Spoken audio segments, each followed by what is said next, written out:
let's buy a card. Now I want a $300 card. Look, I really wish they had higher cards, which means that I don't have to buy cards as often, maybe $1,000 or more.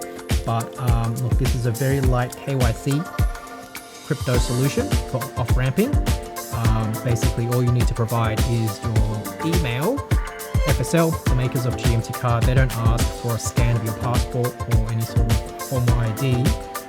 So my understanding is if they can't make the card limits too high in order to prevent regulatory issues, such as money laundering. So 300 USD, that is the max amount at the moment, and that's the one I'm going to pick. Okay, so you can see here, I'm going to get $300 of value on the card. There is a $10 standard fee to spin up the card, but at the moment there's a discount, $5.50 discount, so it's going to cost me $4.50 in fees to spin up this card. Okay, so what assets am I going to use to fund this card? Not GMT, I don't have enough of that. I'm going to use some of my GGUSD, which has been earning me between roughly 8 to 9 to up to 100% APY lately, depending on how many GGUSD APY coupons I have applied. Okay, so I've got $5,000 GGUSD on Polygon, and I'm going to spend 300 of that to fund a $300 GMT Pay card. Let's go. Processing payment. Cool. 304.5 GGUSD successfully sent. Great. So the card is now being issued. So I think this is where things are happening in the back end on the MasterCard network. MasterCard is issuing this card at the moment. So we just have to wait momentarily until that is ready. Okay, it's been a minute or so. It is still issuing. I think this takes a little bit of time as a lot of things need to happen in the back end. Cool. All right. Congratulations. 300 GMT Pay card is now ready.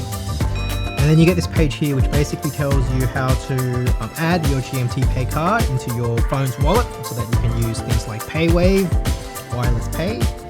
Now, one thing that would be cool is if we could automate this process so that the card can be easily added to your phone's wallet page automatically. You don't have to do this manually, but at the moment it is a manual process.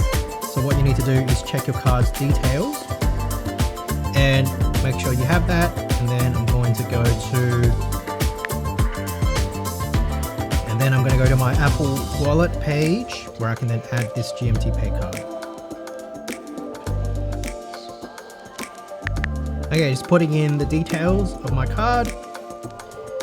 Agree. So this process it's just like setting up any other debit or credit card. And the last thing is a card verification check, where basically just verify this card using either your phone number or an email. Cool, that's it. So these last 3 cards on the list here you can see are other GMT Pay cards that I've recently used. It says unavailable because I've used up all of the amounts or the value that I had on the cards, and then I deactivated them. So this card here down the bottom, that is the latest one. And then the next time I go to the supermarket, when I'm going to pay for my groceries, coffee, what have you, it'll just be like any other MasterCard or Visa card in your wallet. So yeah, really fantastic way, easy way to get crypto off-ramped back into the traditional finance system to make it readily available to use.